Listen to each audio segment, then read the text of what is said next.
Colectivo Delfos presenta.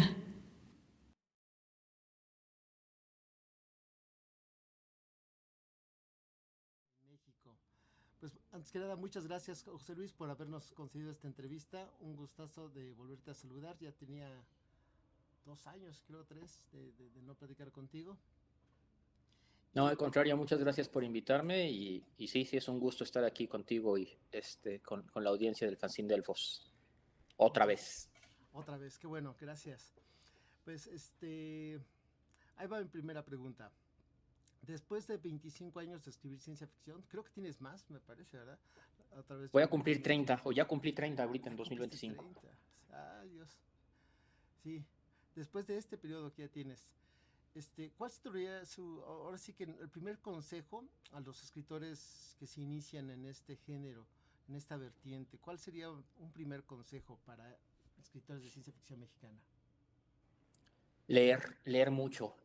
Creo que es algo que siempre, siempre ayuda. No solo ciencia ficción, fantasía, policíaco, terror, mainstream, biografías, historia, todo lo que quieran. Para mí la lectura es, digo, además de la parte lúdica y de la parte de entretenimiento, del aprendizaje, de la parte de, de, de enriquecerte con la cultura. La lectura para mí, yo hablo en mi experiencia, la lectura es el disparador, es lo que me lleva a escribir historias, ¿no?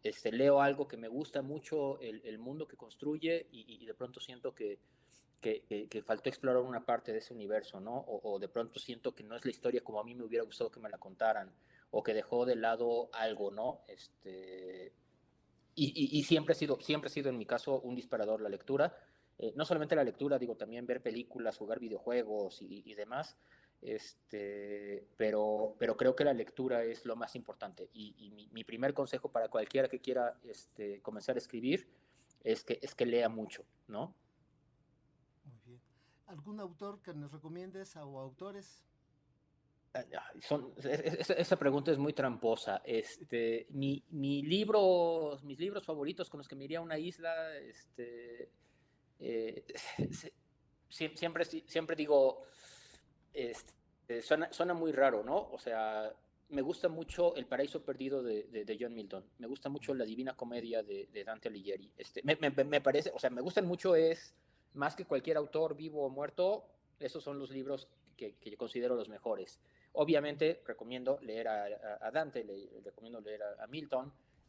Me gusta mucho William Blake, ¿no? Las bodas del cielo y del infierno me gustan mucho. Me gusta mucho la Odisea, me gusta mucho la Iliada y me gustan mucho las metamorfosis. Me gusta mucho la literatura clásica y autores que recomiendo, así como que, bueno, pero ya de ciencia ficción y contemporáneos y que estén vivos los viejitos, no que sean señores, señoras. Úrsula K. Le Guin, ¿no? Me parece maravilloso. Curiosamente no me gusta mucho, no voy a decir no me gusta mucho, la prefiero como autora de fantasía, prefiero los libros de Terramar a La mano izquierda de la oscuridad y a otras obras suyas, ¿no? Icónicas. Entonces, pero Úrsula K. Le Guin me gusta mucho, ¿no? Este, eh, Señoros actuales, el ABC de la ciencia ficción, el ABC de Asimov, Bradbury, Clark y Philip K. Dick, ¿no? Me parecen maravillosos. Dick particularmente es una cosa, es un autor que no es imprescindible, no en la ciencia ficción, en la literatura, así con mayúscula, al nivel de Borges, de Cortázar, ¿no? Me gusta mucho José Emilio Pacheco, me gusta mucho Jorge Ibargüengoitia, pero en ciencia ficción, insisto, contemporánea, William Gibson, ¿no? William Gibson, todo lo del cyberpunk me voló la cabeza. Curiosamente, no solamente Neuromante, ¿no? Todas sus 5 novelas del Sprawl, sus 6 novelas del Sprawl y del Puente y las novelas nuevas, ¿no? Que ya son más post-cyberpunk y de Peripheral y todo lo que ha escrito Gibson, todo me encanta.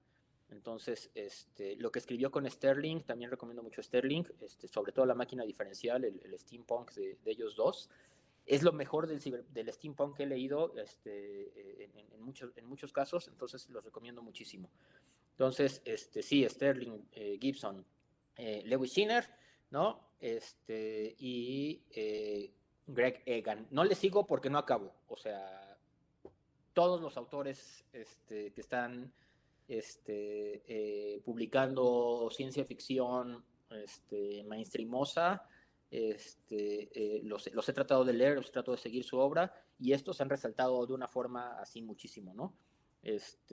Alguien me decía, es que Bradbury no es ciencia ficción, es más fantasía, y yo, bueno, pues yo creo que Fahrenheit es de lo mejorcito de la ciencia ficción, ¿no? Nunca me acuerdo del número, pero Fahrenheit 451 o los grados que sean, me parece una obra maravillosa, ¿no? Las Crónicas Marcianas me parece una obra maravillosa, El Hombre Ilustrado me parece una obra muy maravillosa. Entonces, yo defiendo mucho a Bradbury como autor de ciencia ficción, me parece maravilloso.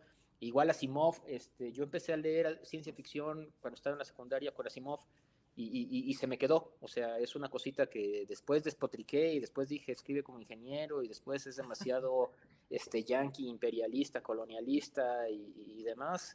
Pero pues se quedó en mi corazoncito Las Bóvedas de Acero, Yo Robot, y pues no me lo pude quitar, ¿no? Y pues soy fan de la Fundación Imperio y los robots y los 1000 libros que sacó de eso, y lo recomiendo mucho.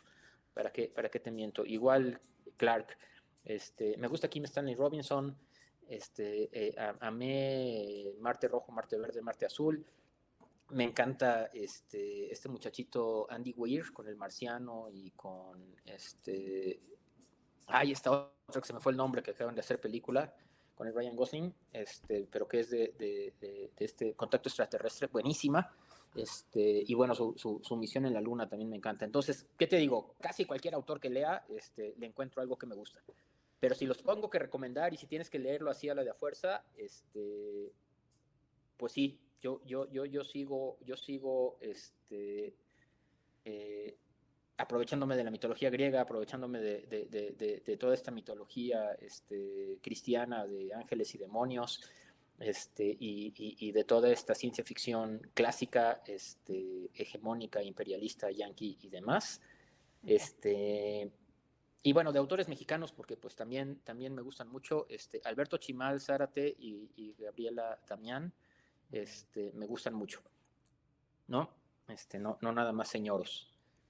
Pero sí, no me preguntes eso, porque ni te contesto con la verdad, porque no tengo un autor favorito, un autor que recomiende. Tengo cientos de autores que te recomiende, y toma al peorcito, al que menos te guste, y te voy a decir, pero escribió algo buenísimo que se llama así, Osado, ¿no? Entonces, esa es una pregunta muy tramposa, y nos vamos a encandilar ahí.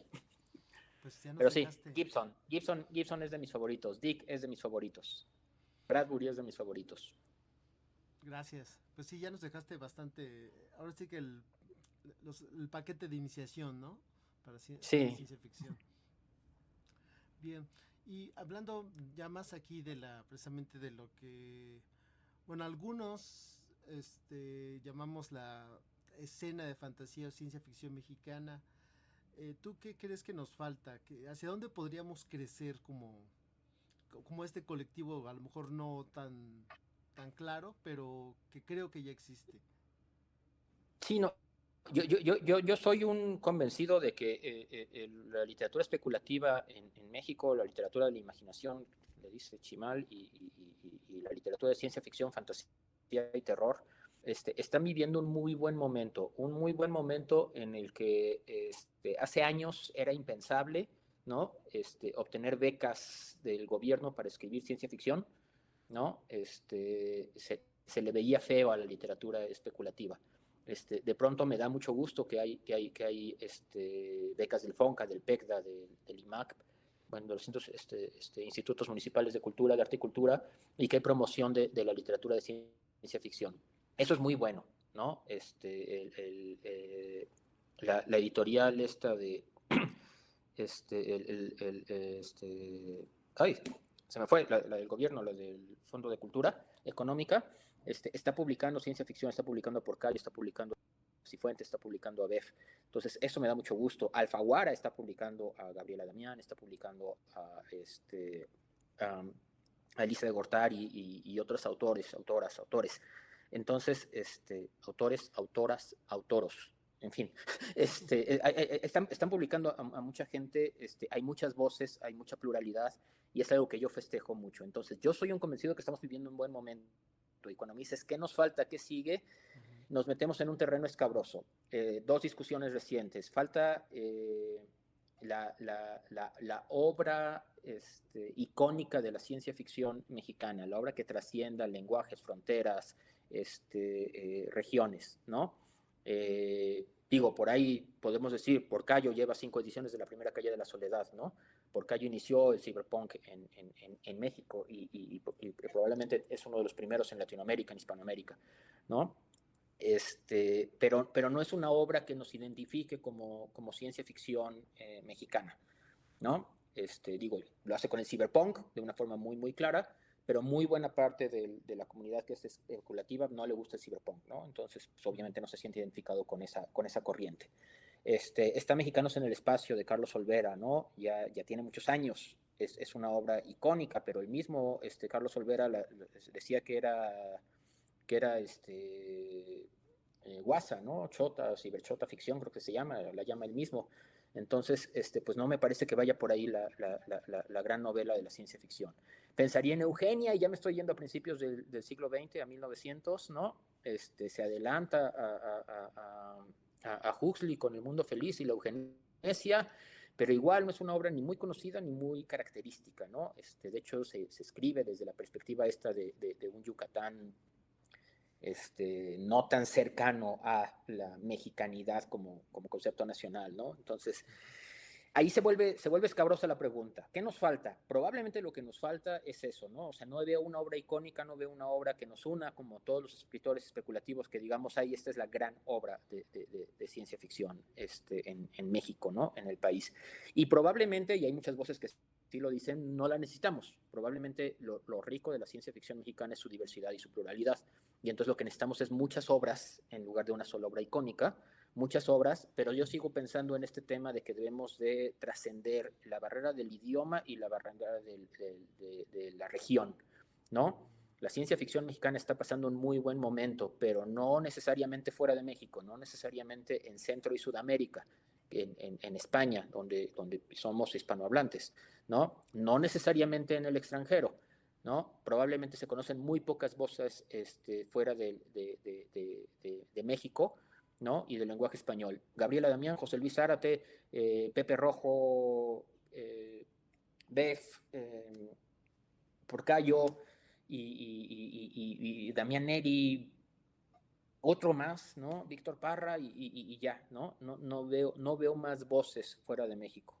Entonces, creo que eso es lo que nos falta, trascender la barrera del lenguaje y de la región, ¿no? Que se nos conozca como se conoce a los chinos, como se conoce a los coreanos, como se conoce a los rusos, como se conoce a los checos, como se conoce a los gringos y a los ingleses y a los franceses. Creo que cuando piensas en la ciencia ficción mexicana fuera de México, estás hablando de lo más marginal de lo marginal, creo yo, ¿no? Igual me equivoco, igual alguien tiene otra opinión, pero a mí lo que me dice que nos falta es eso, ¿no? Nos falta trascender el lenguaje y trascender la región, ¿no? La región México, Latinoamérica, Hispanoamérica. Pues sí es. Y tenemos la ventaja de que somos más hispanohablantes que nada en todo el mundo, más que incluso que chinos y que indies. Entonces, digo, no es poca cosa, pero sí creo que nos falta trascender la barrera del lenguaje. Es buena meta, ¿eh? Es buena meta, muy buena meta. Da para mucho que pensar. Y hablando precisamente de esta situación de darse a conocer más allá de nuestras fronteras, quisiera que nos contaras un poquito de los dos proyectos de edición que ya empezaste, pues de lo mejor de la ciencia ficción mexicana y precisamente el de ensayos, ¿no? El de Mexafuturismo. Si nos pudieras platicar un poquito para quienes no conocen pues, tanto las dos convocatorias de qué tratan, por favor. Sí, claro, y gracias por esa pregunta, ¿no? Esa es la que más me gusta. ¿Por qué? Porque las antologías de lo mejor de la ciencia ficción mexicana, lo voy a dejar así, no le voy a poner 2023 y 2024, que son las dos que ya llevamos, pero las antologías de lo mejor de la ciencia ficción mexicana justamente tienen el propósito de rescatar de entre todas las publicaciones, de entre todos los autores, decía hace un momento que estamos viviendo un buen momento porque hay mucha gente escribiendo y hay muchas publicaciones. Y estamos ahorita en el lado, en la cara opuesta de la moneda, ¿no? Se pierden las mejores publicaciones, las mejores obras, ¿no? En este mar de publicaciones que de pronto puede parecer que tenemos, ¿no? Ojo, no estoy diciendo que son muchísimas, cientos de miles, ¿no? Millones de lectores. Estoy diciendo que son muchas, cientos de autores, miles de publicaciones en un año, ¿no? Eso es lo que digo, que son muchas. Entonces, en ese orden de magnitud nos estamos moviendo y en ese orden de magnitud creo que se pierden obras muy buenas. ¿Por qué? Porque, de nuevo, la difusión es muy local, ¿no? El fanzine Delfos está en Ciudad de México, tiene la ventaja de que pues, la Ciudad de México es una de las ciudades más grandes del mundo, tiene muchos habitantes y pues tiene un alcance grande. Y además es electrónica, entonces no tiene restricciones de distribución. Pero eso no pasa con Espejo Humeante, que está en Pachuca, ¿no? O sea, en Hidalgo no tienen esa audiencia. La revista también es electrónica y también no tiene el problema de la frontera, pero pues sí, él tiene el tema de cómo puedes hacer una difusión más allá de la región, ¿no? De la región Pachuca, centro de México, ¿no? ¿Cómo haces para que la conozcan en Chiapas, para que la conozcan en Tijuana, para que la conozcan en Laredo, Nuevo Laredo, Ciudad Juárez, Guerrero, Michoacán, Nayarit, etcétera, ¿no? Que lo hacen y lo hacen bien. ¿Por qué? Porque tienen la ventaja del internet y tienen la ventaja del idioma, ¿no? Pero eso, cuando lo traduces a lectores, cuando lo traduces a revistas y a libros físicos, ya se vuelve un problema, ¿no? Si no estás publicando en Alfaguara, si no estás distribuyéndote con Penguin Random House, es difícil llegar a los canales de distribución de las librerías en el resto del país. No todos los estados tienen una Gandhi, no todos los estados tienen un Péndulo, no todos los estados tienen otras librerías de cadena con distribución nacional, ¿no? Puebla sí, pero pues Aguascalientes, decía hace poco, tuve una oportunidad de ir a Aguascalientes y la opción era comprar libros en el Sanborns, ¿no? Del centro, ¿no? Y ahí está el museo, me gusta mucho el título, el Museo de la Muerte, ¿no? Que están los grabados de Posadas, donde se compran los libros es en los puestos de periódicos, ¿no? Y esa es la realidad de una capital, de una de las 32 entidades federativas del país. No quiero pensar cómo están en municipios, ¿no? En municipios lejos de las zonas conurbadas de los estados más grandes. Entonces, creo que necesitamos algo para llevar la literatura más allá de, y ese es el propósito de lo mejor de la ciencia ficción mexicana, rescatar en estas publicaciones locales y darle una distribución mayor. Y con distribución mayor me refiero a que no tengo los canales de distribución, no tengo forma de llegar a las librerías y lo hacemos a través de Amazon a nivel global y traducimos los textos para que tengan este alcance internacional, para que nos lean, no los que ya nos leyeron en México, no los que ya leyeron el fanzine Delfos, el Espejo Humeante, Anapoyesis, Rocambolesca, Colectivero, el Axioma, Penumbria, Cósmica Fanzine, todas estas revistas que están publicando, a las que les agradezco muchísimo el apoyo que nos han dado en edición.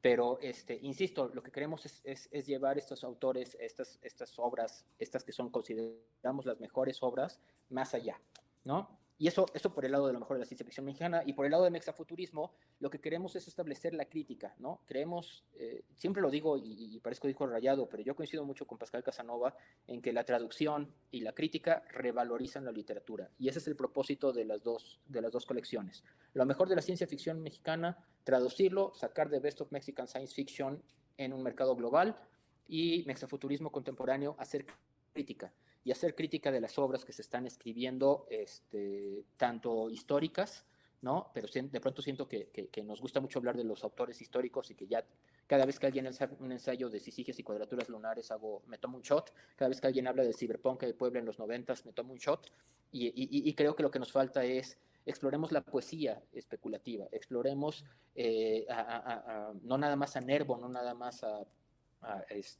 José Emilio Pacheco, no nada más a Carlos Fuentes, a Jorge Volpi, ¿no? Sino exploremos a los otros autores que también están publicando en el extranjero, que también están escribiendo novela, que también están escribiendo cosas bien interesantes y de los que nadie habla. Entonces, eso es lo que me gusta de la colección de Mexafuturismo Contemporáneo, o el propósito de Mexafuturismo Contemporáneo. Hagamos crítica, ¿no? Y hagamos traducciones y llevemos las obras más allá del lenguaje. Insisto, las obras ya se publicaron en México, ya se leyeron en México, Ya Fanzine Delfos sacó el cuento y ya lo leyó la audiencia de Fanzine Delfos, pero quiero llevar ese cuento, lo quiero llevar más lejos, ¿no? Y entonces quiero recuperar esas pequeñas joyitas que están regadas en varios fanzines, en varias revistas, en varios libros, ¿no? Que tuvieron cierto alcance, cierta impresión, cierta distribución, los quiero llevar más lejos. Y ese es el propósito de las dos. Pues muy bien. De hecho, pues sí, no, ahora sí que nosotros nos sentimos muy orgullosos por tener, pues tenemos cuento en ambas, ¿no? Uno que precisamente publicamos contigo, del Fanzine 1, y el otro de José Tamayo, ¿no? Reciente. La verdad, Sí, pues, de hecho, Fanzine Delfos repitió, ¿no? El año pasado conmigo y ahora con José Tamaño. Y bueno, no sé si lo notaste, pero yo no hablo nunca de la calidad de los cuentos porque lo doy por sentado, ¿no? Los cuentos que se publican en estos fanzines, en estas revistas, en estas colecciones de autor, en estas ediciones independientes, o incluso en las comerciales como Alfaguara y otras, son cuentos muy buenos. El problema es que, según yo, no se dan a conocer más allá de la audiencia de cada una de esas publicaciones, ¿no? Y eso es lo que quiero hacer con lo mejor de la ciencia ficción mexicana. Rescatar esos cuentos que son muy, muy buenos y que quiero que lean más allá de las personas que ya lo leyeron en su publicación original. Y bueno, la calidad la doy por sentada, insisto, no porque haya estado yo el año pasado, ahora lo digo por José, y su cuento, es algo que doy por sentado. La calidad de los textos es muy, muy buena. Y no nada más de estos son los 10 que más destacaron, los 10 que más le gustaron a un jurado, pero no quiere decir que sean los únicos, ¿no? Hay muchísimo más que debería entrar en lo mejor de la ciencia ficción mexicana, y pues bueno, ahí sí, por cuestiones de espacio, por cuestiones de logística, por cuestiones de demás, pues solamente seleccionamos a los 10 autores que más le gustaron a un jurado. ahora quisiera preguntarte precisamente de esta nueva convocatoria que acabas de lanzar respecto a poesía de ciencia ficción, ¿no? Ese es lo nuevo que acabas de sacar y... Sí, es la nueva. Este es un capricho y ahora sí que me voy a sincerar con tu audiencia. Es un capricho que tiene dos motivantes principales. El primero es que cuando sacamos la convocatoria para lo mejor de la ciencia ficción mexicana, no solamente lo hacemos para relato corto o relato breve, lo hacemos para varias categorías. Me inspiré mucho en las categorías del premio Hugo porque, pues, anglocentrismo de la ciencia ficción. Pero bueno, sacamos una encuesta para preguntar por mejor novela, mejor noveleta, mejor relato largo, mejor relato corto, mejor presentación dramática en formato de largo, ¿no? O largometraje, mejor presentación dramática en formato corto o cortometraje. También puede ser teatro, por eso no le decimos película, ¿no? Sacamos mejor revista o fanzine, sacamos varias categorías. Y algo que me han reclamado mucho, y ese es el capricho por el que saco esta colección, es que no le hacemos caso a la poesía especulativa. Me defendía en pasado, porque no es una categoría que tenga el premio Hugo, ¿no? Y porque tengo una opción en esta encuesta de que, ok, ¿qué categorías nos faltan? ¿Qué categorías deberían estar y no están?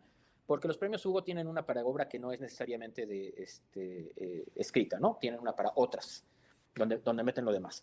Entonces, me reclaman mucho que no tengo poesía y que en México sí hacemos poesía. Amado Nervo, decía hace rato, es uno de los primeros autores de ciencia ficción aquí en México, ¿no? A principios del siglo XX, él hacía poesía de ciencia ficción. Y antes de él estaba el doctor Manuel Carpio, que hizo la del cometa de 1841. También tenemos una tradición ahí importante de poesía de ciencia ficción o especulativa, ¿no? Entonces, el primer capricho fue me reclaman mucho los poetas porque no los tomo en cuenta. No soy yo, insisto. Pero este año el premio Hugo va a sacar premio de poesía y su principal argumento, ¿no? Es que pues ya era hora porque hay todos los demás premios, Nebula, y demás, todos los demás sí tienen locus, todos tienen premio de poesía, los únicos que no tenían eran ellos, y ya la van a abrir como categoría este año, cosa que me da gusto. Y bueno, pues sí, había muchos poetas.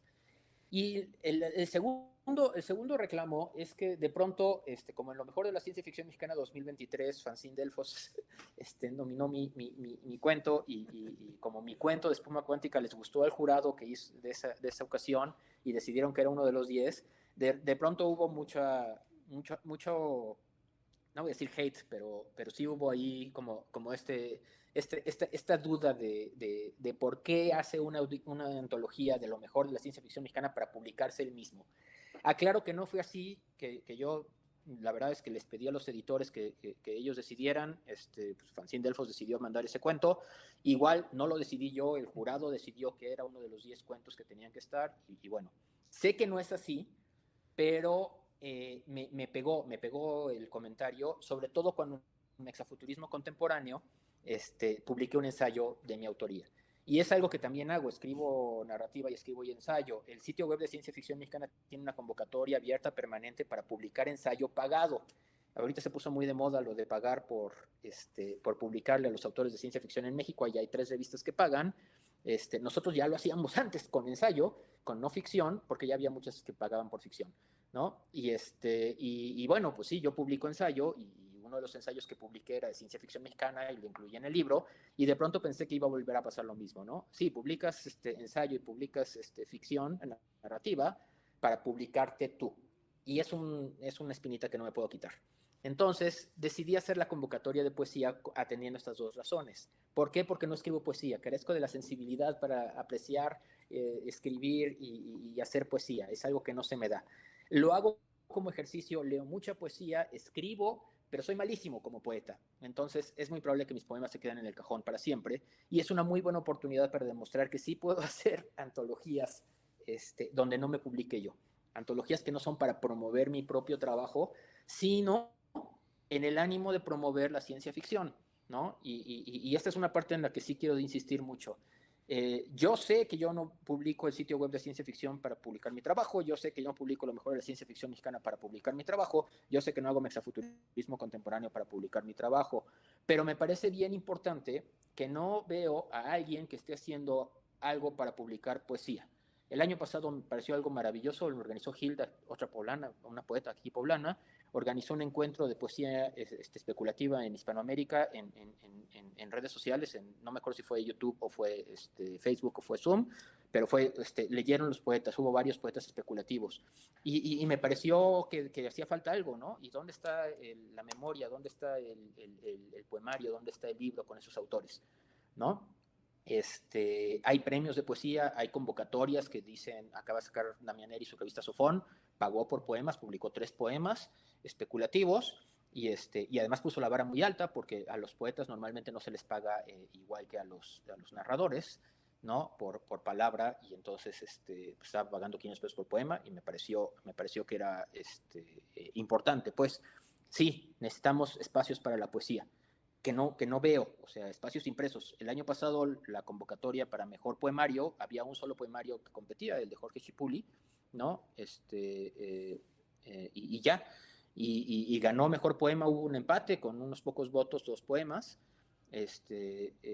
pero creo que falta, ¿no? Entonces, este capricho mío era, hay que sacar un libro, hay que pagarles a los poetas por sus poemas, ¿no? Y hay que publicarlo y hay que distribuirlo, porque sí se hace poesía especulativa, pero esa sí está muy, muy diluida.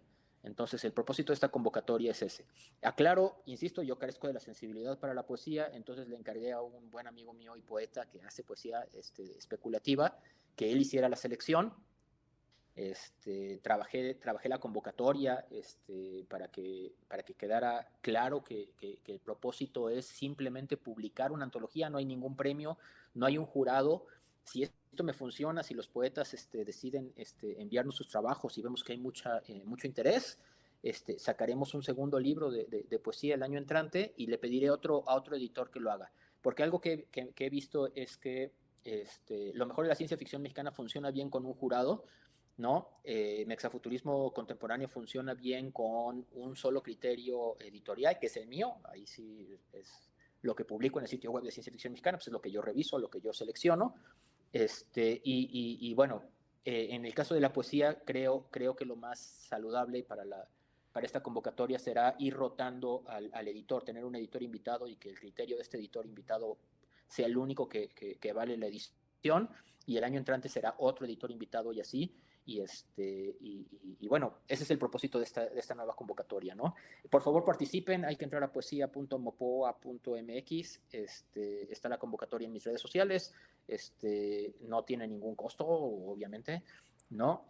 Y bueno, pues cuando se haga la selección, me parece que está hasta octubre la convocatoria, se les pagará a los autores seleccionados, se publicará el libro, vamos a trabajar en el diseño, vamos a trabajar en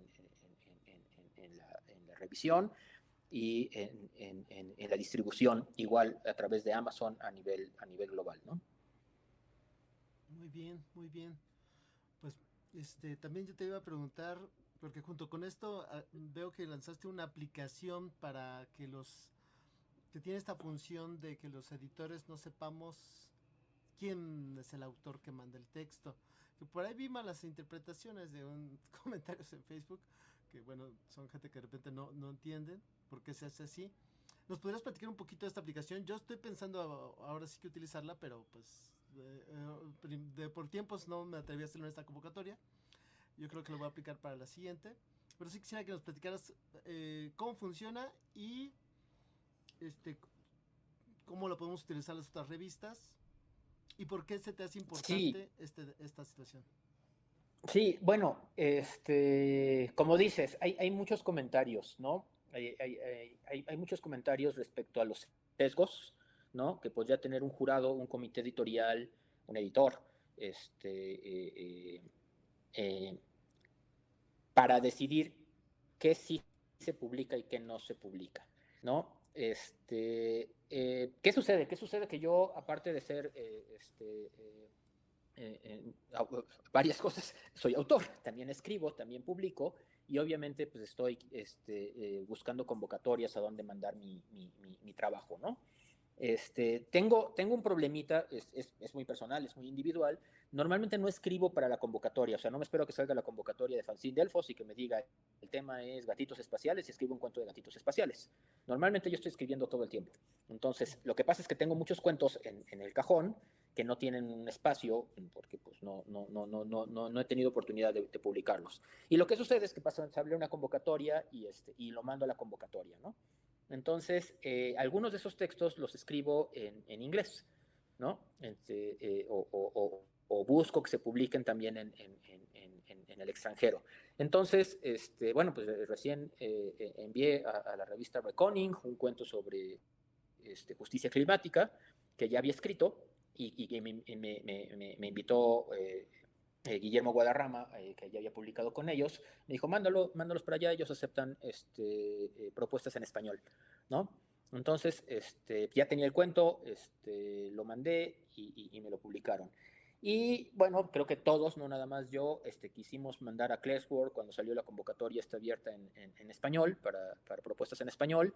Y bueno, creo que como muchos, nos rechazaron porque eran cientos de publicaciones que recibieron, ¿no? Y bueno, rechazaron muchísimas.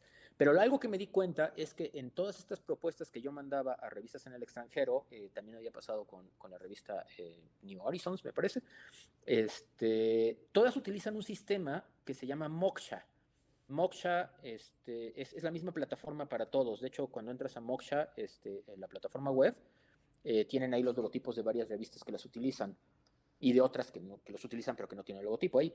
Entonces, lo que yo me di cuenta es que esta herramienta, además de que es la misma herramienta para todas las revistas, no se basa tanto en enviarte el correo electrónico de ya lo acepté, ya lo recibí, y llenar un formulario Google Docs o lo que sea para registrarte, no, sino lo que hacen es que literalmente entra tu propuesta a una fila, las va analizando el editor, el consejo editorial, y las va, ya sea que las acepte para una segunda ronda, como en el caso de Clarksworth, ya sea que las rechace inmediatamente porque no cumplen con la convocatoria, con lo que están buscando, o ya sea que te autoricen, siempre estás en esta cola, ¿no? Entonces me pareció un sistema muy interesante. ¿Cuál es el problema? El problema está en que es carísima, ¿no? Cuesta $75 mensuales, y pues cuando estamos hablando de revistas emergentes en Latinoamérica, en Hispanoamérica, en México, pues ya es difícil la situación, ¿no? Entonces, pensar en que la mayoría de las revistas no pagan a los autores, no pagan las colaboraciones, porque tampoco se hacen con fines de lucro, tampoco se vende la revista, ¿no? No se puede pagar el trabajo editorial, el trabajo de corrección de estilo, el trabajo de diseño gráfico, el trabajo de publicación en la web, ¿no? Del servidor, de mantenimiento, etcétera. Ya no digas que les vamos a cobrar $75 mensuales, ¿no? Para usar algo. Estamos hablando de $1,500, entonces, si los tomas a precio de Sofón, que es la que paga, creo que $1,000 por cuento, pues es un cuento y medio que podría publicar Sofón, ¿no? Y pues ya estás hablando de que son cuentos de varias palabras, ¿no? De 12 cuartillas, de 11 cuartillas, en cualquiera de las otras revistas que paga. Entonces, no es algo que se pueda ver fácil. Y sucede que además de escritor soy ingeniero en sistemas y que me dedico a hacer desarrollo web y análisis de datos, y que para mí es súper fácil y súper trivial hacer un sistema de este tipo, ¿no? Que de hecho ya hice, y que de hecho ya usaba yo para hacer la selección de los ensayos que se publican en el sitio web de Ciencia Ficción Mexicana. Entonces, cuando ustedes publican algo en el sitio, bueno, mandan algo, una propuesta de ensayo al sitio web de Ciencia Ficción Mexicana, yo no sé quién lo manda, yo leo el documento de Word directamente, y si lo considero que sí cumple con los requisitos, pues ya, lo publico, veo quién es, me contacto con el autor para pagarle y para que me firme los contratos y se publique el texto. Y eso es algo que hago religiosamente, ¿eh? Todos los textos que se han publicado, todos los ensayos que se han publicado en el sitio web de Ciencia Ficción Mexicana han pasado por ese proceso. Y de pronto me pareció que había este sesgo y que había esta crítica a cómo estaba seleccionando, no sé si Francis Delfos le pasó, pero cómo estaba seleccionando Colectivero, cómo estaba seleccionando Rocambolesca, cómo estaba seleccionando Sofón, cómo selecciona Napoyesis, cómo selecciona Espejumeante, ¿no? Y demás. Y me parece que es algo muy necesario, me parece que sí es importante. Los autores novels probablemente no lo ven tanto, pero los autores experimentados, más experimentados, y los editores que llevan más de un número, o sea, que lo han hecho más de una vez, ya saben que es un problemón, ¿no? O sea, siempre hay un sesgo, ¿no? ¿Cómo le digo a mi amigo que no? ¿No? ¿Cómo le digo a la vaca sagrada que no? Que su texto no es lo que estamos buscando, que esa es otra, no que está malo, no que está mal escrito, no que tiene faltas de ortografía o de redacción, que sí hay, pero no ese es el problema es que no es lo que estamos buscando para la línea editorial de este ejemplar, en el que tenemos varios cuentos que hablan sobre, voy a decir una tontería, ¿no? Están muy orientados todos los cuentos a mexafuturismo, ¿no? Todos están a ficción prehispánica. Entonces va a desentonar mucho un cuento que hable sobre otra cosa, ¿no? No sobre ese tema. Entonces, pues no me sirve para este número. Y a lo mejor ese cuento que está muy bien escrito encuentra lugar en otro lado, ¿no? Donde estén haciendo una antología para esa otra cosa, o donde el tema sea esa otra cosa, o donde la idea del editor sea sacar algo más ecléctico, ¿no? Algo más con otro tema. Lo entiendo muy bien como editor, lo entiendo bien como autor, que me han rechazado más de 100 veces en más de 20 revistas, entonces es algo que yo sé. Pero no queda, o siempre queda el sinsabor del sesgo, ¿no? El de, me están rechazando porque no me quiere en su revista, porque no le gusta mi estilo, mi nombre, lo que sea, porque no soy mujer, porque no soy de la comunidad LGBTIQ, porque no hablo de mexa, de folk punk, de exafuturismo, etcétera, ¿no? Entonces, creo que la mejor forma de evitar ese sesgo siempre es con una muy buena convocatoria, una convocatoria donde expliquen qué es lo que están buscando, qué es lo que quieren, ¿no? Y creo que el anonimato de los textos es crucial para evitar el sesgo hacia los autores, hacia la persona, hacia el género, la raza, el sexo, etcétera, ¿no? Y digo, por eso lo hice, y sí, la puse abierta al público, todavía no abro el código, pero bueno, si alguien no se siente a gusto usando el sistema en mis servidores web, pues igual puede tomar el código e instalarlo en sus servidores web y hacerle lo que ellos quieran. Pero sí, soy completamente de la idea de open source, soy completamente de la idea de anonimizar las propuestas en la etapa de edición. ¿no? Una vez que el texto, que ya se seleccionaron los textos, me parece crítico que haya un tema de contrato, me parece que haya crítico un tema de comunicación con el autor, ¿no? ¿Qué es lo que está haciendo? Cediéndote los derechos de primera publicación, cediéndote los derechos a perpetuidad, a título gratuito, etcétera. Me parece que todo eso tiene que estar en un contrato, pero bueno, en la etapa de selección me parece que anonimizar los textos es básico. Porque si no, siempre va a estar la crítica de que, claro, ¿no? Fanzine Delfos publica a José Luis siempre porque pues, es José Luis y le cae muy bien a Miguel, ¿no? Y no, digo, Fanzine Delfos me ha rechazado textos porque no van con su línea editorial, me ha aceptado textos y me ha propuesto textos para lo mejor de la ciencia ficción mexicana. Y yo sé que ha sido por un tema completamente editorial, que no ha tenido que ver el nombre del autor, que no ha tenido que ver la calidad del texto, ¿no? Pero es algo que la gente podría tener la suspicacia, ¿no? ¿Por qué José Luis vuelve a publicar en Fanzine Delfos si ya publicó? Y bueno, creo que un sistema como ese debería de quitar ese sesgo, ¿no? Por lo menos te queda claro que a todos los juzgamos con la misma igualdad de condiciones, sin saber quién era raza, género o orientación sexual. Y bueno, me parece que eso es muy sano.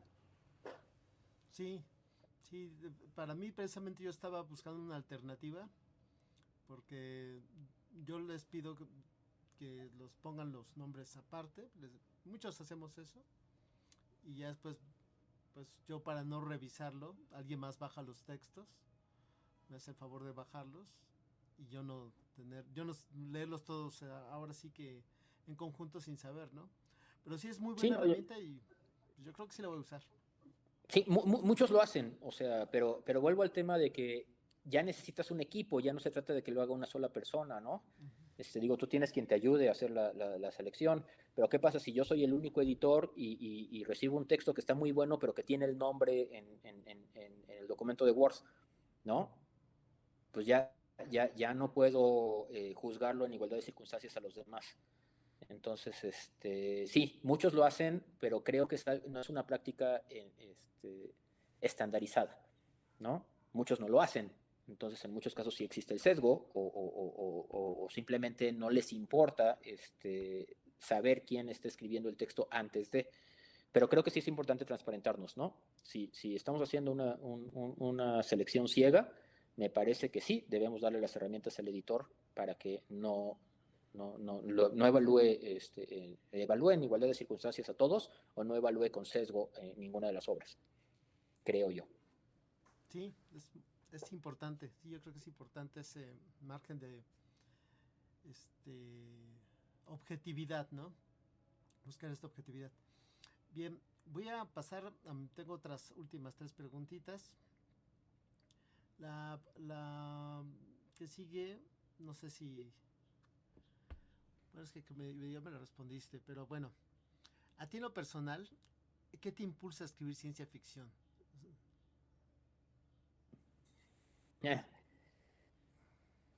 El gusto, la pasión. Cuando escoges una carrera, ¿cómo se llama? La vocación. Sucede que me gusta mucho el género, ¿no? O sea, te decía, empecé leyéndolo siempre cuento que yo leí el primer cuento de Crónicas Marcianas en el libro de texto gratuito de la primaria, en el libro de texto gratuito de segundo, tercero de primaria, no sé qué sé yo, venía un cuento de Crónicas Marcianas de Bradbury, me acuerdo mucho, pero en realidad me enamoré de la ciencia ficción cuando entré en secundaria, tendría yo 12 años, 11, 12 años, y empecé a leer Las Bóvedas de Acero y empecé a leer los demás textos de Asimov. Entonces, desde entonces me gusta mucho el género, ¿no? Es muy probable que haya decidido hacer una carrera en ciencias, tecnología, ingeniería y matemáticas, porque me gustaba la ciencia ficción, eso orientó mi vocación.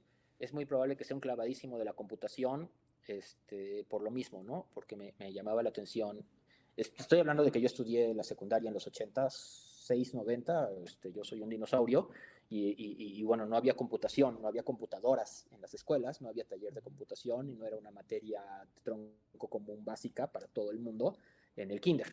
Entonces, pues sí, para mí, cuando tuve la oportunidad de estudiar computación ya en preparatoria, era una materia optativa que tenía que ir en las tardes. Yo iba a la escuela, a la prepa diurna, y tenía que ir a la vespertina a tomar la clase de computación. porque era optativa, no era parte del programa. Entonces, y decidí estudiar ingeniería en electrónica porque yo quería hacer ingeniería electrónica en computación y quería hacer robots y quería hacer inteligencia artificial y quería hacer sistemas de control. Y bueno, eso decidió mi carrera. Entonces, creo que es un tema de vocación, creo que es un tema de pasión y creo que es un tema de imaginación, ¿no? Sí tengo una imaginación desbocada y sí tengo te digo que leo algo, o veo una película, juego un videojuego y ya estoy pensando en un mundo donde eso no es imaginario, ¿no? Donde eso podría ocurrir, que es plausible, cómo lo haces plausible, ¿no? Entonces, eso me llevó a escribir ciencia ficción. Supongo, creo, no sé, ¿no? Igual y solamente es que mi ego necesita la validación de los lectores y encontré en la ciencia ficción eso, cosa que, quién sabe, cosa que no ha pasado, pero bueno, a lo mejor fue eso lo que me inspiró a escribir ciencia ficción y no fue vocación e imaginación desbocada. Ok, porque sí veo precisamente que hay una especialización directa pues de tu trabajo y también, por ejemplo, de la idea del portal. Yo sé que hace como 20 años o más, creo, hiciste un portal que se llamaba así también, ¿no? Ciencia Ficción México también, pero era completo, ¿no? Ciencia-ficción.com.mx fue la primera versión del sitio web de ciencia ficción mexicana y la historia detrás es que antes de eso, en los 90, finales de los 90, 98, 99, hicimos la primera enciclopedia de ciencia ficción y fantasía con Miguel Ángel Fernández y muchos otros autores que nos ayudaron a hacerlo. No quisiera dejar a nadie fuera, ¿no? Pero Zárate nos ayudó, Ver nos ayudó, Livia nos ayudó, Porcayo nos ayudó, Caín nos ayudó. Entonces hubo mucha gente que estuvo detrás del proyecto, pero la sacamos en CD porque pues estaba de moda la enciclopedia en carta y pues los medios de distribución todavía no estaba internet como que muy en boga. Entonces los medios de distribución eran a través de CDs, ¿no? Internet se distribuía a través de CDs con los discos de América Online. Entonces, pues sí, eso nos llevó a hacerlo. Pero sí, la línea de mi trabajo siempre ha sido documentar lo que se ha publicado de ciencia ficción, porque insisto, me gusta mucho el género. Y bueno, en algún momento en los 90s, platicando con otra gente a la que le interesaba el género, pues sí, mucha gente publicaba, mucha gente sacaba fanzines, yo sacaba un fanzine de ciencia ficción con Cifuentes y con Caín, Porcayo y Zárate sacaban un fanzine, la gente en Ciudad de México sacaba fanzines, la gente en Guadalajara sacaba fanzines, la gente en Nuevo León sacaba fanzines, en Tijuana, pero se perdían, insisto, porque no había internet, no había distribución más allá de la local, ¿no? De dónde podías llegar con tus fotocopias del fanzine. Y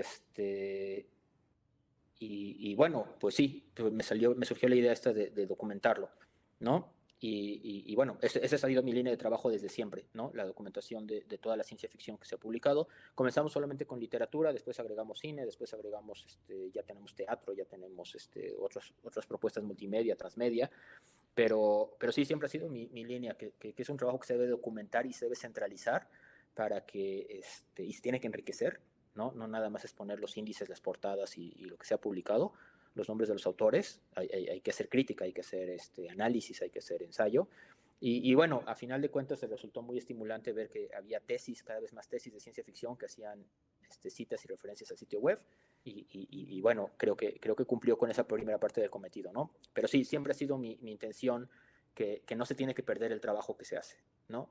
Y qué mejor que haya un solo sitio centralizado donde esté toda la información. Desafortunadamente no puedo hacer todo el trabajo con fantasía, con terror, con otros géneros especulativos. Me concentré en la ciencia ficción porque es lo mío, es lo que me gusta, es donde tengo más experiencia, más investigación, más documentación. Y pues bueno, sí, siempre ha sido mi intención documentar el trabajo. Y muy bien, ¿eh? Creo que sí es pues no conozco otro portal que haga lo que tu portal hace, ¿no? O sea, documentar, catalogar toda la producción. O sea, ahí sí te quiero felicitar, está excelente. Hay otros, ¿no? Aquí en México está el sitio web de Trantor, está Tercera Fundación en España, que me invitaron a colaborar con ellos, y su apuesta es más arriesgada porque ellos piensan ser internacionales, ¿no? Ellos tienen toda la ciencia ficción publicada en español, y eso incluye México, España y Centro y Sudamérica, que no es poca cosa, ¿no?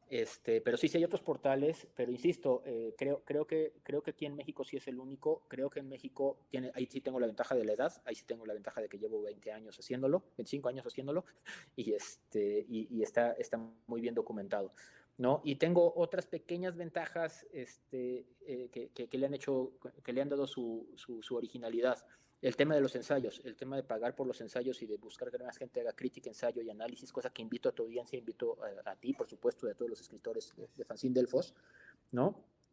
Pero sí, yo sí creo que la crítica y el análisis literario son necesarios en la ciencia ficción mexicana. No hay muchos, o sea, sí hay más que antes, pero no hay muchos.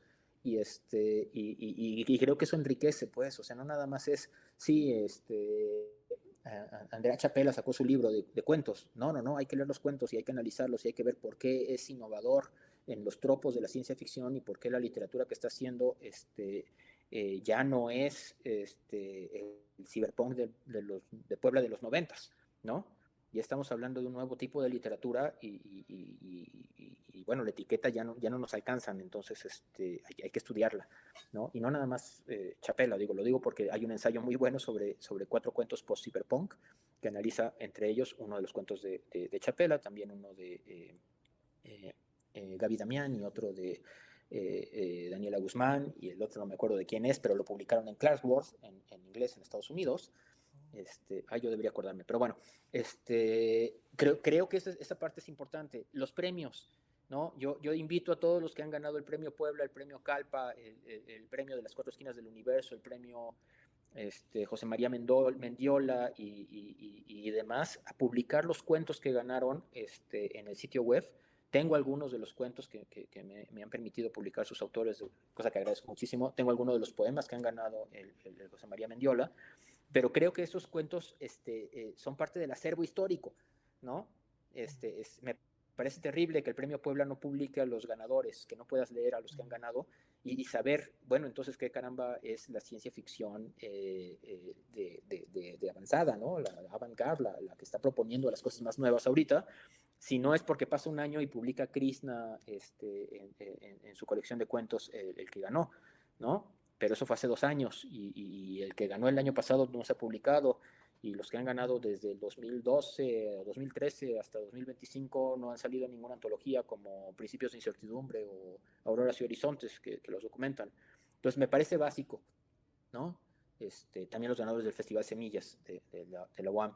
Pero me parece básico que los cuentos ganadores, y ahí sí tengo otro sesgo, que es solamente publico ganadores, no publico segundo ni tercer lugar ni menciones honoríficas, perdón, pero sí me parece que los premios se dan como premio a un ganador, y me parece que los ganadores son los que marcan la tendencia. Entonces también tenemos a los cuentos, ¿no? Y bueno, tenemos entrevistas, tenemos esta clase de videos que me parecen muy enriquecedores, donde a veces los autores, no yo, pero los otros autores dan opiniones bien interesantes, y bueno, te abren caminos para seguir tu investigación, tu literatura, tu narrativa, tu ficción. Y me parece que es valiosísimo que no se pierdan, porque las subimos a Facebook y pues me los quitan del Facebook Live a los 3 meses y se perdieron para siempre, como decían en Blade Runner, ¿no? Como lágrimas en la lluvia. Entonces, me parece que eso es lo que no debe pasar, y por eso tenemos todo eso documentado. Y bueno, también me ayuda porque pues también yo necesito fuentes de investigación para tener un espacio donde publicar mis investigaciones sobre teatro de ciencia ficción en México, televisión de ciencia ficción en México, música de ciencia ficción en México. Ayer estaba en una discusión buenísima donde hablábamos de música de ciencia ficción en México y salieron cosas bien interesantes. Entonces, pues sí, qué bueno que te gusta el portal.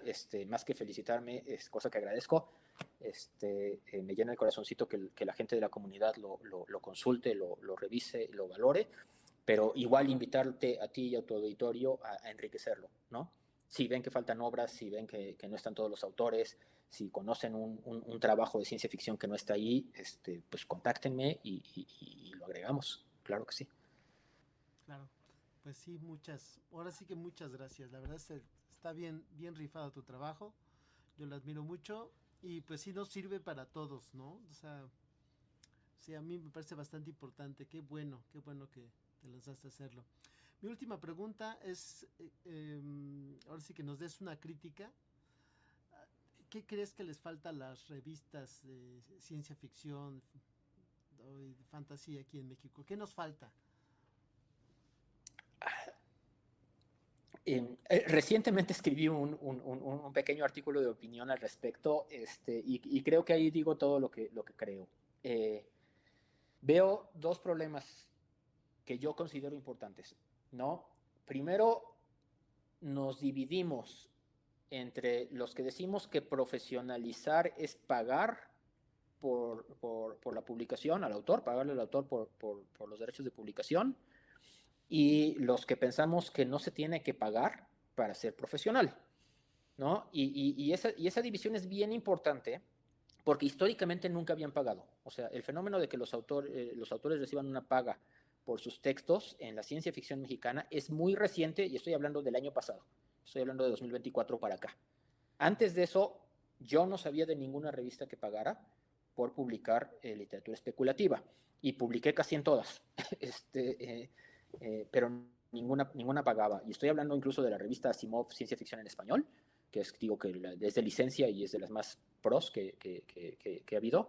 Estoy hablando de Umbrales, ¿no? Que es una de las que tiene más trayectoria, y de ahí para abajo, ¿no? De ahí todos los fanzines y revistas que salieron en los 90s, 80s, más 91 y 95. Pero bueno, es un fenómeno muy nuevo, y de pronto creo que se volvió un tema álgido, ¿no? Porque pagar, que es compensar al autor por su trabajo, al artista por su trabajo, me parece una cosa que debería de suceder siempre. Desafortunadamente no hay los recursos para.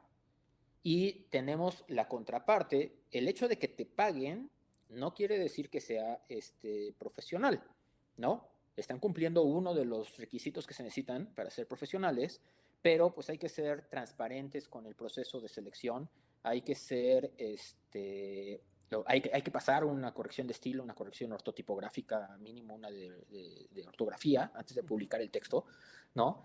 Lo que te decía hace rato, los contratos, ¿no? Me parece que si no hay un contrato firmado en el que se establezca qué van a hacer con tu texto, te paguen o no. O sea, tú puedes ceder los derechos a título gratuito y eres libre de hacerlo. Yo lo hago, ¿no? Siempre digo que soy muy hipócrita porque yo digo que siempre hay que pagarle a los artistas, pero igual mando mis textos a las que no pagan. Pero me parece que no es lo único, pues. O sea, el hecho de que llegues a otra audiencia, el hecho de que usen tu imagen para promocionar la revista, que usen fragmentos del texto para promocionarlos, que publiquen tu texto en formato Creative Commons, ¿no? Para que significa que están permitiendo que otros lo retomen, citando la fuente original, pero permite retomarlo. Me parece que son temas que no se hablan, ¿no? Y no nada más en las revistas y fanzines, también en las editoriales, no nada más las independientes. Incluso estoy hablando de las editoriales grandes, que no queda claro en el contrato, no se establece en el contrato cómo van a estar tus regalías, cómo va a estar el tema de que no se van a pagar regalías o no se van a considerar las regalías hasta que se haya vendido el total, que se van a embodegar tu trabajo, que no va a haber mercadotecnia, que van a quemar tus excedentes porque no se vendieron, ¿no? O los van a rematar. Que van a poner tu nombre como autor en Amazon, en su cuenta de Kindle, ¿no? Etcétera.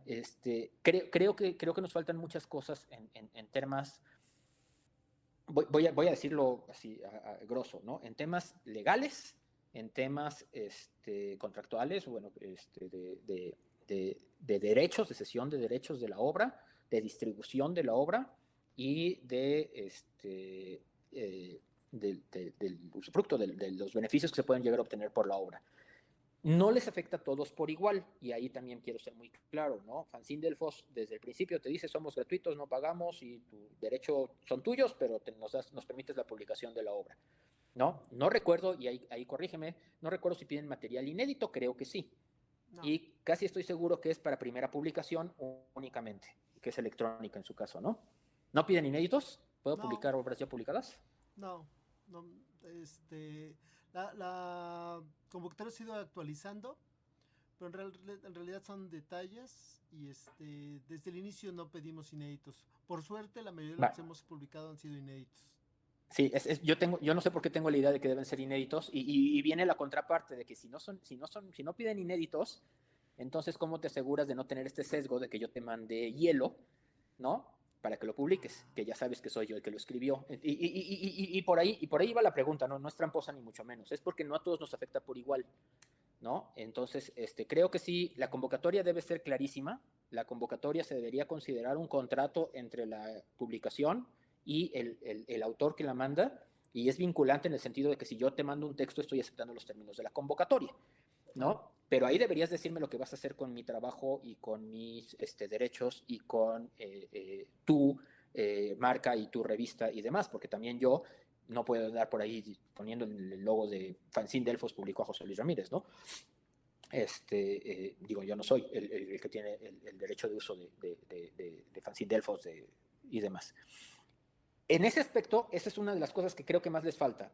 No a todas, insisto, hay quien sí lleva contrato, hay quien no lleva contrato, hay quien el contrato sí te especifica estos temas, hay quien no te los especifica. Aunque haya un contrato y aunque sea una editorial grande y aunque se paguen regalías, de todas formas hay asegúnes como qué va a pasar con las regalías, qué va a pasar con los derechos, qué va a pasar con las traducciones, ¿no? ¿Qué va a pasar con eso? Entonces creo que ahí nos falta todo el tema legal, todo el tema de marketing, ¿no? Me parece que el fin único es publicar. No, hay que hacerle marketing a la obra para que se distribuya. La distribución me parece crítica, ¿no? O sea, cuando estamos hablando de libros impresos, o sea, ¿dónde van a vender los libros? ¿Sí van a llegar a todo el país? ¿No van a llegar a todo el país? ¿Se van a traducir y tú tienes los derechos de la traducción? ¿No? Tú vas a pagar la traducción, los derechos de traducción se le quedan al traductor. Esas cosas me parecen básicas. El marketing me parece fundamental. Los libros, al menos en mi caso, que vendo a través de Amazon, si no les haces publicidad, no se venden, ¿no? Y eso no se vende en cero. Entonces, si estás pensando que tus regalías dependen de las ventas internacionales en Amazon, pero el libro no se publicita, no se va a vender en Amazon y tus regalías van a ser cero, ¿no? Entonces, esos son los temas que creo que tenemos que tratar, ¿no? Todo lo que se refiere a la explotación de la obra, comercial de la obra, ¿no? Y de nuevo, no afecta a todos, ¿no? Hay quien lo dice muy claro, yo no tengo fines de lucro, tus derechos son tuyos y solamente me dejas publicarlo a mí, no necesito material inédito y yo hago una selección basada en mi lectura sin importar quién es el autor y si hay sesgos de raza, color, lo que sea, pues sí, así es mi revista, yo hago lo que quiero con ella y yo publico a quien quiera, ¿no? Pero bueno, eso es lo que yo creo que les falta. De nuevo, no a todas, nunca es bueno generalizar, siempre habrá alguna excepción, siempre, pero bueno, esa es la parte que creo que más me preocupa. Y la otra es, creo que las líneas editoriales tienen que ser un poco más claras para que los autores sepamos qué tipo de material publica la obra. Es nuestra obligación como autores leer la revista en la que vamos a mandar a publicar para saber si nuestra línea a la hora de escribir coincide con la línea de esta revista, ¿no? Yo no voy a mandar a una revista del Opus Dei un texto hablando sobre la iglesia de Satán, ¿no? No me la van a publicar. Bueno, supongo que no me la van a publicar, quién sabe.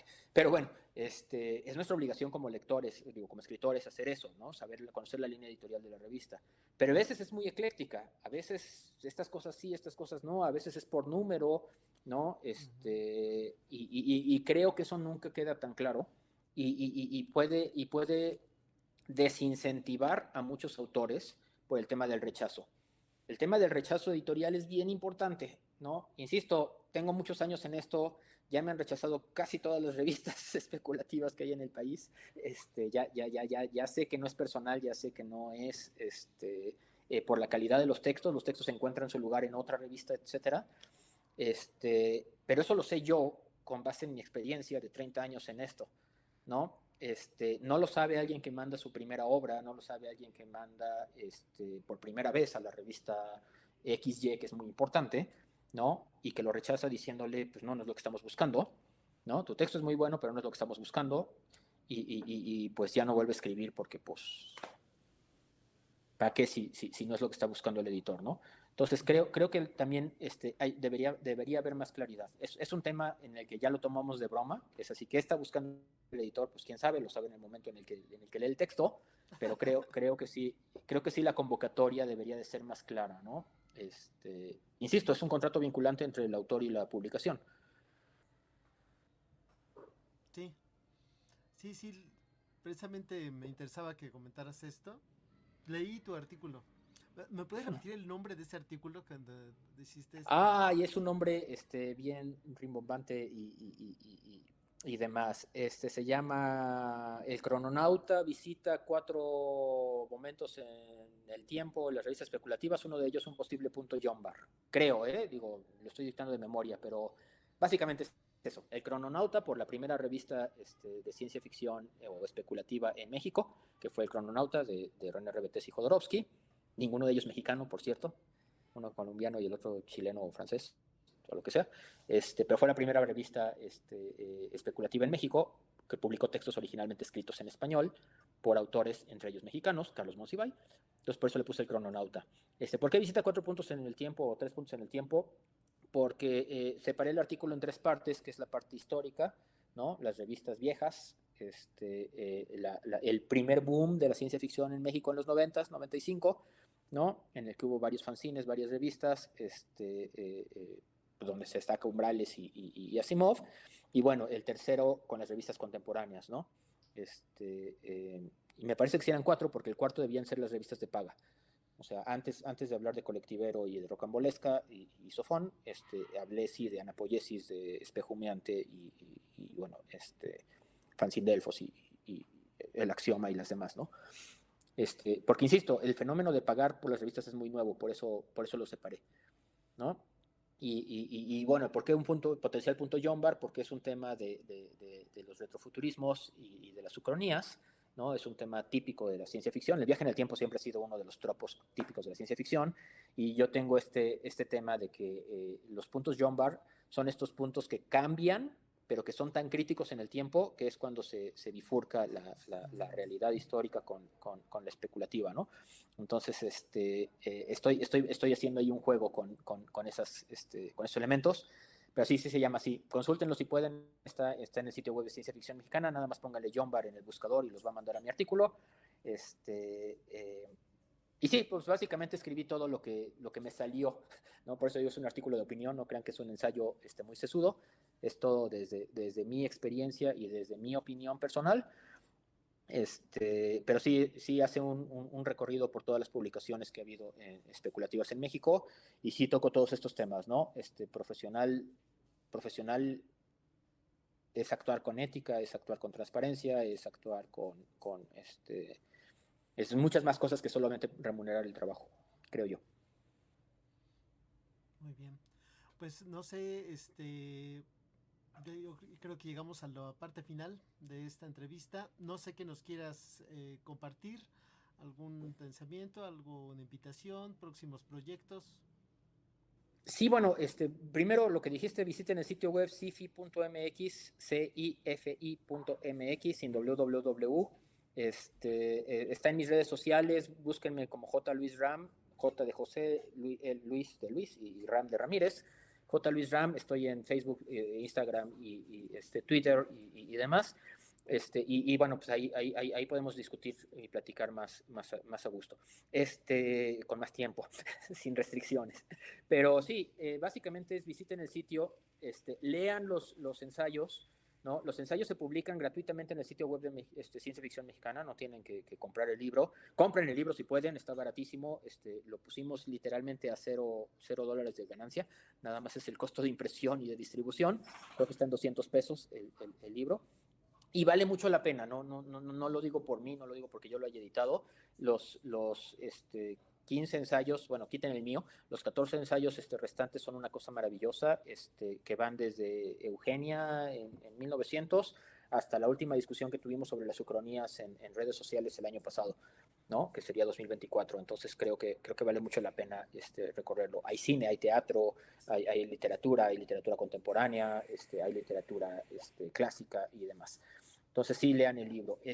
Si escriben ensayos, si están interesados en hacer crítica, análisis, escriben, mándennos los textos, nosotros los publicamos y los pagamos, ¿no? No pagamos mucho, pagamos 18 centavos de peso mexicano por palabra, pero si se avientan un ensayo de 5,000 palabras, pues es una lana que podría financiar su investigación. Yo sé que es muy engorrosa la parte de la investigación, pero bueno, vale la pena, ¿no? ¿Qué más? Pues bueno, lo mejor de la ciencia ficción mexicana creo que es un esfuerzo muy bonito, muy rico. Los textos ya se publicaron, la mayoría se publicaron en revistas que son gratuitas, distribución gratuita, o que pueden comprar igual en Amazon, en las librerías, en las ferias del libro, pero vale mucho la pena esta selección, ¿no? O sea, el leer el cuento de José Tamayo, no en el contexto del fanzine Delfos, donde se publicó, sino leerlo en el contexto de contra otros cuentos publicados en otras revistas, con otros criterios editoriales, ¿no? Diferentes al de Miguel Almanza en fanzine Delfos, ¿no? Y esto me parece muy rico, de verdad, como lector. Yo ya había tenido la oportunidad de leer varios de los textos, los leí cuando estábamos armando la antología, y bueno, el resultado final fue muy rico de leer, ¿no? Como lector, no como editor, no como autor, ¿no? Como lector fue muy rico esta selección de 10 cuentos, esta forma en la que los acomodamos, esta corrección de estilo, esta unificación de estilos, estos criterios de los jurados, ¿no? Que en esta ocasión fueron 3 jurados, no 5, me pareció muy rico, ¿no? Entonces, como lectura. La recomiendo mucho. Entonces, mi recomendación final sería esa. Lean ciencia ficción mexicana, lean fantasía escrita originalmente en español, no nada más mexicana, ¿no? También centro y sudamericana, española. Y lean,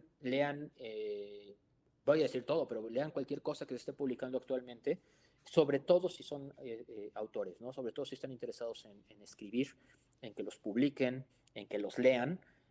Me parece que la forma más rica de hacer eso es la lectura de qué está ocurriendo en el mundo, qué se está publicando en el mundo, y sobre todo esta lectura personal, interna, de qué es lo que no se está escribiendo, qué es lo que no se está publicando, qué es lo que no está llegando a los lectores, que me gustaría a mí contar, ¿no? Esa es mi recomendación final. Lean todo lo que puedan, porque de ahí van a salir las historias que no se han escrito y que, insisto, son las que ustedes quieren contar. No quieren ser el próximo William Gibson, no quieren ser el próximo Isaac Asimov, quieren ser el próximo, ese autor que todavía no ha llegado a las librerías, ese cuento que todavía no se ha escrito, ¿no? Tampoco se trata de escribir la obra magna, pero sí de contar esa historia que ustedes quisieran leer y que no han leído, no han visto en ningún lado. Y ya, eso es lo que diría Miguel. Pues muchas gracias, José Luis, por tu tiempo, por la entrevista. Y pues vamos a publicar este próximo número, que es el fanzine Delfos 6, que tuvimos también la fortuna de contar con otro de tus textos. Sí, cosa que también te agradezco mucho. Y bueno, ojalá que a tu público le guste el cuento. Pues ahí nos vamos a estar viendo. Aquí ahora sí que arrieros somos. Sí, y en eso estamos. En el camino andamos. Muchas gracias. Abrazo, Miguel. Muchas gracias por tu invitación, de verdad. Y compren, bueno, no compren, lean el fanzine Delfos, se distribuye gratis en línea y hay 6 números muy bonitos. Hay 7, pero bueno, Miguel nada más cuenta 6. Sí, sí, cierto. Eso luego lo platicamos. Sí, pero bueno, aquí ya tenemos la grabación. Muchas gracias. Abrazo.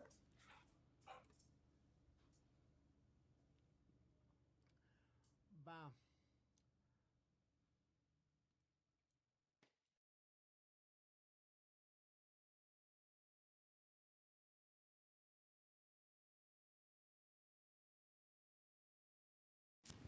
Colectivo Delfos presenta.